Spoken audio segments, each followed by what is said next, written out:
శ్రీ గురుభ్యో నమః. శ్రీ మహాగణపతే నమః. శివరాత్రి గురించి తెలుసుకునే ముందు శివతత్వాన్ని గురించి తెలుసుకోవాలన్నమాట. ఎందుకంటే లింగరూపధారుడైనటువంటి శివుడు అష్టైశ్వర్యాలకి దూరం, అదేవిధంగా వచ్చేటప్పటికి బ్రహ్మతత్వానికి మూలమైనటువంటి మనిషి అన్నమాట.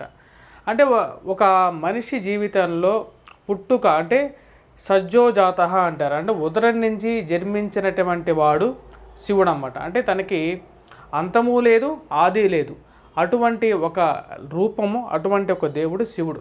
భోలా శంకరుడు అని చెప్పి అందరినీ కొలుస్తూ ఉంటారు. ఎందుకంటే తన యొక్క మనసు అనేది, మనం ఎన్నో తప్పులు మన జీవితంలో చేస్తుంటాం, కానీ మనం చేసేటువంటి తప్పులకి ఆ యొక్క కోరిక ఏదైతే ఉంటుందో, మన యొక్క తప్పుల నుంచి విముక్తి పొందాలి అంటే శివుడిని పూజిస్తే సరిపోతుంది అన్నమాట. శివుడిని తన యొక్క ఎప్పుడైతే బ్రహ్మ విష్ణువులు శివుణ్ణి అడుగుతారు, మీకు ఏ రోజు మేము పూజ చేస్తే మీరు ప్రసన్నులు అవుతారో అన్నప్పుడు బ్రహ్మ విష్ణువులు ఇద్దరికీ శివుడు చెప్పిన విషయం ఏమిటంటే, మాఘమాసంలో చతుర్దశి గడియల్లో నన్ను ఎవరైతే పూజిస్తారో నేను అత్యంత సంతుష్టుడిగా మారుతాను అని చెప్పడం జరుగుతుంది అన్నమాట. ఇప్పుడు ఆ యొక్క పూజా విధానం, ఈ యొక్క మాఘమాసంలో శివుడికి ఏ విధంగా మనం పూజ చేసుకోవాలి అనేది మనం చూద్దాం. ముఖ్యంగా ఒక దినానికి మన యొక్క శాస్త్రరీత్యా ఒక దినంలో మనకు వచ్చేటప్పటికి 8 యామాలు అని చెప్తారన్నమాట. అంటే ఒక గంట, అంటే 3 గంటలను ఒక యామంగా చెప్పినట్లయితే మనకు వచ్చేటప్పటికి 8 గంటలు 8 యామాలుగా చెప్తారు. అంటే 8 × 3 24 గంటలు అన్నమాట. ఇక 8 గంటలలో కూడా వచ్చేటప్పటికి మనకు 8 రూపాలుగా ఈ యొక్క మనకు రాబోతున్నటువంటి ఈ యొక్క మాఘమాసంలో చతుర్దశి దినం రోజు 8 రూపాల్లో శివుణ్ణి పూజించాల్సింది చెప్పి శాస్త్రం చెప్తుంది అన్నమాట. భోళాశంకరుడైనటువంటి శివుణ్ణి ఎవరైతే పూజిస్తారో వారికి సద్గుణ ప్రాప్తి, మోక్ష ప్రాప్తి పొందడం అనేది జరుగుతుందన్నమాట. ఈ దినం రోజు మనం ముఖ్యంగా వచ్చేటప్పటికి ఎవరైతే ఈ యొక్క దీన్ని శివరాత్రి అనేది ఒక దినం రోజు కాదన్నమాట. శివరాత్రి అనేది మన శాస్త్రరీత్యా మనం చూసినట్లయితే ఇది ఒక వ్రతం. ఎవరైతే ఈ యొక్క శివరాత్రి వ్రతాన్ని ఆరంభించాలనుకుంటున్నారో వాళ్ళు 14 సంవత్సరాలు ఈ యొక్క వ్రతాన్ని చేయాల్సినటువంటి నియమం అనేది ఉంది.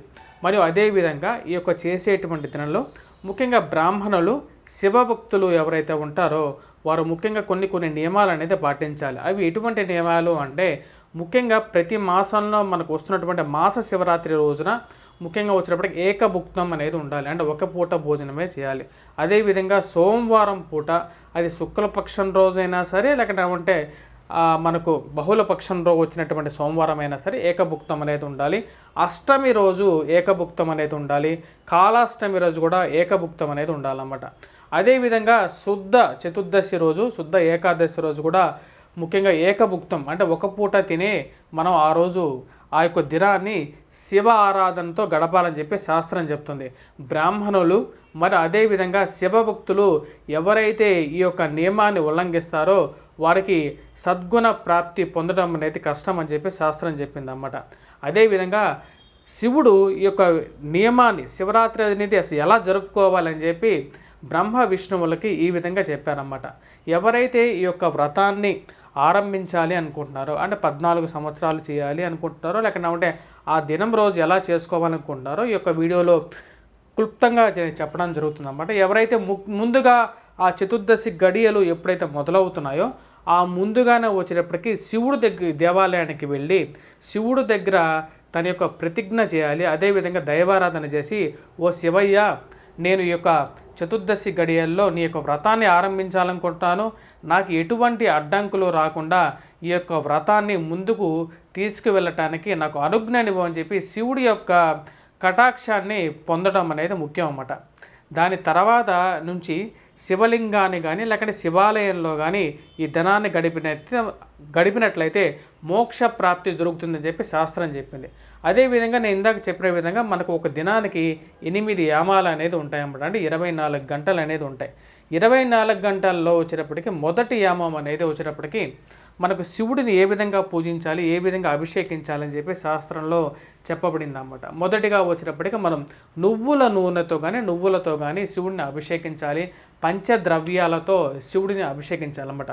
ఒక్కొక్క ద్రవ్యాలతో అభిషేకించేటప్పుడు ఆ యొక్క ద్రవ్యానికి సంబంధితమైనటువంటి మంత్రాన్ని జపించాలి. మంత్ర నియమం అనేది లేదు. ఇప్పుడు చాలా మందికి మంత్రాలు అనేవి తెలియకపోయినా సరే, మంత్ర నియమాలు లేకపోయినా సరే, ఓం శివాయ నమః, ఓంకారాయ నమః, ఎందుకంటే శివుడు అకార ఉకార యకారాల నుంచి పుట్టినటువంటి వాడు కాబట్టి ఓంకార స్వరూపుడైనటువంటి శివుడిని ఓంకారాయ నమః, లేకపోతే ఓంకారాయ నమః, లేకపోతే శివాయ నమః అని మంత్రాన్ని జపిస్తూ కూడా పంచద్రవ్యాలతో శివుడికి అభిషేకం చేసినట్లయితే మొదటి యామాల్లో మీ యొక్క వ్రతంలో ఒక స్టెప్ మీరు ఎదిగినట్లుగానే చెప్పచ్చు.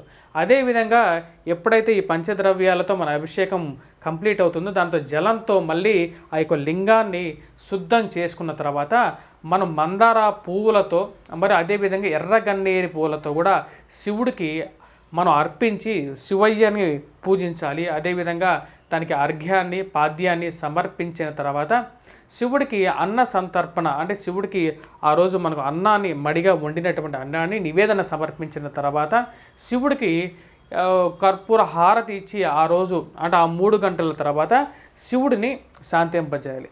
శివుడిని మనం మొత్తంగా వచ్చేటప్పటికి 8 రూపాలతో మనం పూజిస్తూ ఉంటాం. అందుకని 8 యామాలుగా కూడా శాస్త్రం చెప్పిందన్నమాట. మొదటి రూపం వచ్చేటప్పటికి భవుడు అని చెప్తారన్నమాట. మొదటి యామంలో భవుడుగా పూజిస్తాం కాబట్టి మొదటి రూపంలో వచ్చేటప్పటికి భవుడుగా అవుతారు. రెండో యామంలో వచ్చేటప్పటికి సర్వుడుగా పూజిస్తాం అన్నమాట, సర్వేశ్వరుడుగా పూజిస్తాం.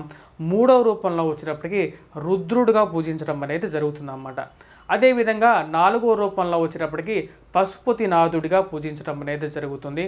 5వ రూపంలో వచ్చేటప్పటికి ఉగ్రుడుగా పూజించడం అనేది జరుగుతుందన్నమాట. అదేవిధంగా 6వ రూపంలో మహాన్ రూపంలో మహాకాళేశ్వరుడు రూపంలో పూజిస్తాం. అదేవిధంగా 7వ యామంలో వచ్చేటప్పటికి భీముడిగా పూజించడం అనేది జరుగుతుంది.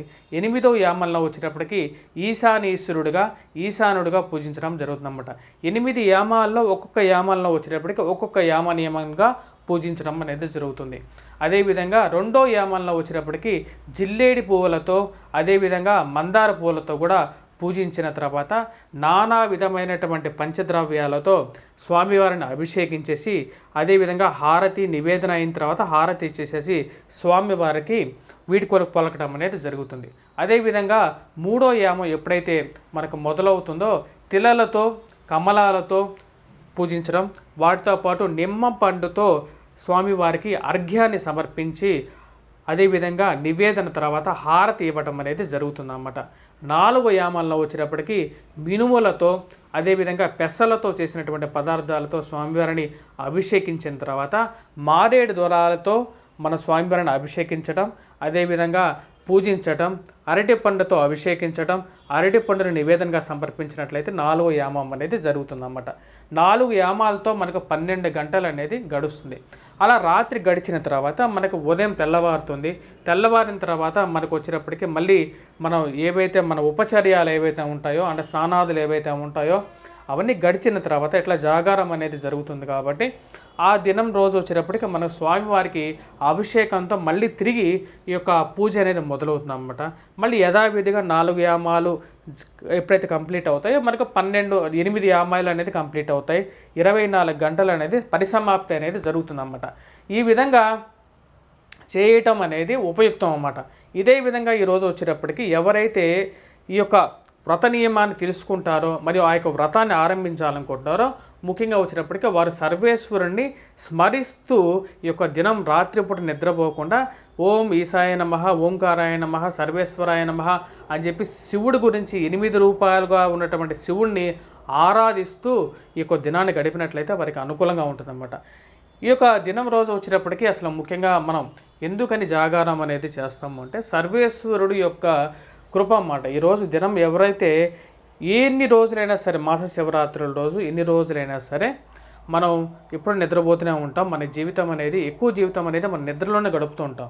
కానీ లింగోద్భవ కాలం అనేది అర్ధరాత్రి పూట 12 గంటల వరకు జరుగుతుంది. అంటే లింగం అనేది సృష్టికి ఆవిర్భావం జరిగింది ఈ యొక్క రోజునే. కాబట్టి సృష్టి ఆవిర్భావాన్ని ఉద్భవించుకొని శివుడు అణువు రూపంలో తన యొక్క ఉద్భవం జరిగిందన్నమాట. ఆ యొక్క లింగ రూపధారుడైనటువంటి శివుడిని లింగోద్భవ కాలం అనేది 12 గంటల సమయంలో అర్ధరాత్రి పూట జరుగుతున్నటువంటి సమయం కాబట్టి అందరూ జాగరూపులై ఆ సర్వేశ్వరుడు ఎప్పుడైతే లింగరూపధారుడై ఉద్భవిస్తాడో ఆ లింగ రూపాన్ని సాక్షాత్తు వీక్షించటం కోసం జాగరణ అనేది రాత్రిపూట చేయటం అనేది ఉంటుంది. ఎవరైతే ఉపవాసం ఉంటున్నారో ఉపవాసం వచ్చినప్పటికీ అందరూ ఉపవాసం వారి శక్తియుక్తుల్లో బట్టి ఉపవాసం ఉండి ఈరోజు అభిషేక కార్యక్రమాలు చేసుకున్నట్లయితే అందరికీ ఆ యొక్క ఈశ్వరుడి ప్రాప్తి పొందగలుగుతారు, ఇహసుఖాల నుంచి దూరంగా జరుగుతారు అని చెప్పి కోరుకుంటున్నాను. Please do subscribe and share.